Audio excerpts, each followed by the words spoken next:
Hello children. Today we'll be learning about seed. This is the last subunit of this chapter and we'll be completing this chapter today. In angiosperms, the final product of sexual reproduction is the seed. What is the seed? It is the fertilized ovule. As ovules mature, they become seeds and the ovary will develop into a fruit. The wall of the ovary develops into the wall of the fruit and you call it as pericarp. The wall of the ovary develops into the wall of the fruit and is called as the pericarp. And the typical seed consists of three parts. What are they? It has a seed coat, cotyledon and embryonal axis. These three are the parts of a seed. Seed coat, cotyledons and embryonal axis. Generally, mature seeds, they use all the endosperm and no residual endosperm is left as it is completely consumed during embryo development. And such seeds are called as non-albuminous or ex-albuminous seeds. You don't have any residual endosperm left behind once the seed mature because all the nutrients will be consumed by the growing embryo. So example, peas and groundnuts. Such seeds you call to be non-albuminous or ex-albuminous. In certain seeds, some part of the endosperm may be retained. For example, in wheat, barley and maize, certain part of the endosperm is retained even after maturation and that will be later on used during the germination of the seeds. And in some seeds like pepper, nucellus, some part of the nucellus remains, which you call to be the remnant nucellus, and it is called as the perisperm. So what is perisperm?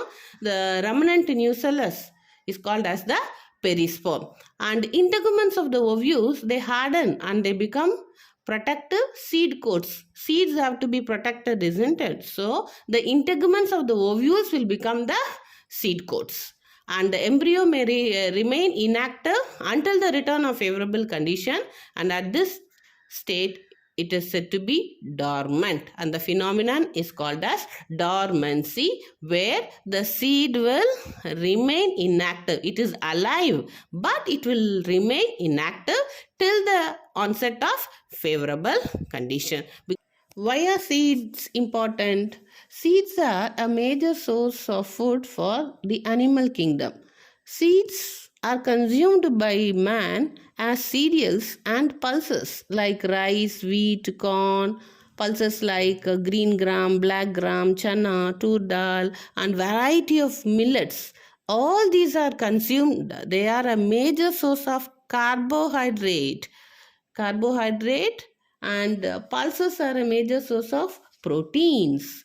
Likewise, seeds of fruits as almond, pumpkin, flax seed, sunflower, sesame, chia, all these are rich source of fiber and they are also nuts and seeds are also a good source of healthy vitamins and minerals. So when we consume these nuts on a regular basis, it provides a healthy heart and also protects us from certain diseases like diabetes. So seeds are the essence of life and it is the basis of our agriculture.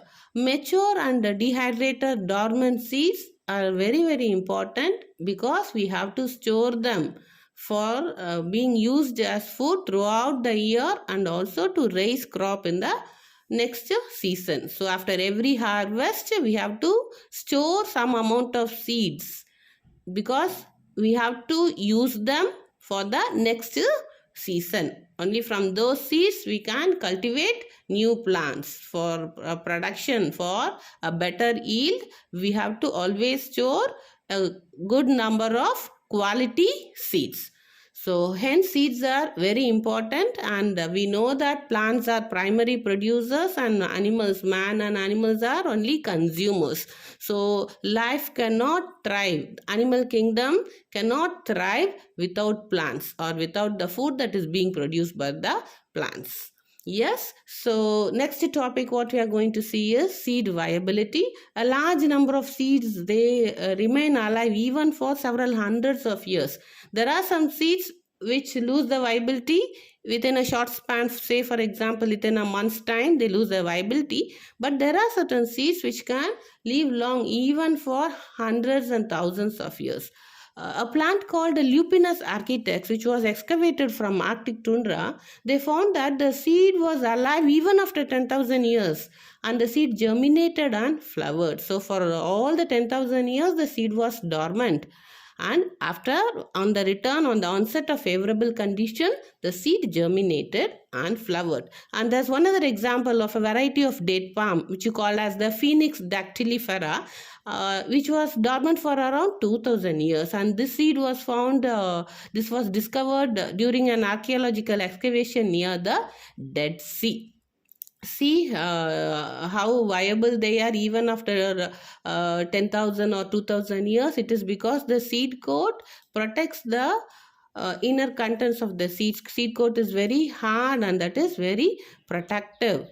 So in this slide you can see the image of Lupinus architects and Phoenix dactylifera.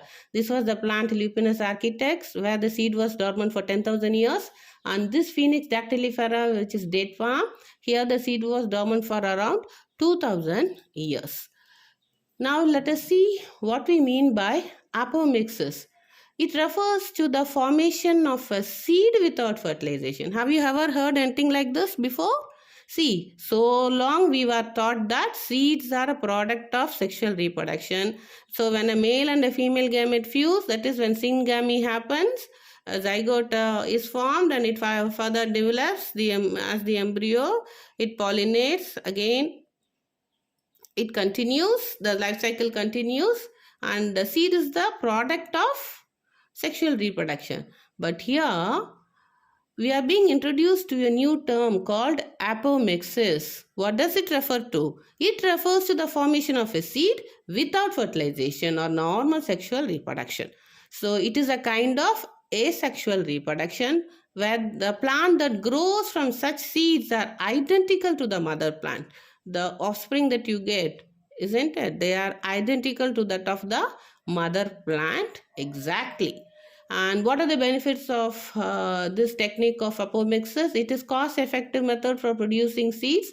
It is of great use in plant breeding. Certain plant breeding techniques can be made possible by such asexual methods of reproduction, where specific traits of a plant has to be preserved. It also helps in the production of hybrid seeds with desired characters, and it prevents the loss of specific characters from a hybrid and preserves hybrid vigor. Now let us see what a true fruit is and what false fruits are. A fruit that develops from the ovary of a flower is known as a true fruit. So after a process of reproduction, the fertilized ovary will develop into a fruit. And in such cases, we call the fruit to be a true fruit. For example, mango, kiwi, plum, all these are true fruits. In these fruits, the ovary wall is changed into the fruit wall or a pericarp, which surrounds the seed, and other floral parts degenerate later.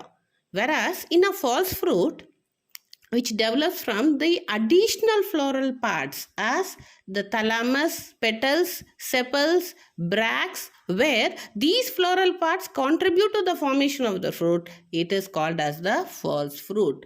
So in such fruits which develop without undergoing fertilization, we call this to be a parthenocarpous fruit, and the phenomenon is known as parthenocarpy. So what is parthenocarpy? It is a method of development of fruit without undergoing fertilization, where additional floral parts apart from the reproductive structures, namely the thalamus or the receptacle, the sepals, the petals, the bracts, when these floral parts contribute to the formation of a fruit, it is referred to as the false fruit. And such fruits which develop without undergoing fertilization are called as parthenocarpous fruits, and the phenomenon is known as parthenocarpy. So here you have got a structure of false fruit of apple. Apple is an example. Strawberry, figs, all these are examples of parthenocarpous fruits. Here parthenogenesis is the formation of fruit without fertilization. So what is apomixis? Apomixis is the formation of seed without fertilization, and parthenogenesis is the formation of fruit without fertilization. And here is a true fruit of mango. So you have to know the difference between parthenocarpy and apomixis. Again, I'm repeating, apomixis is the formation of seed without fertilization, and parthenocarpy is the formation of fruit without fertilization.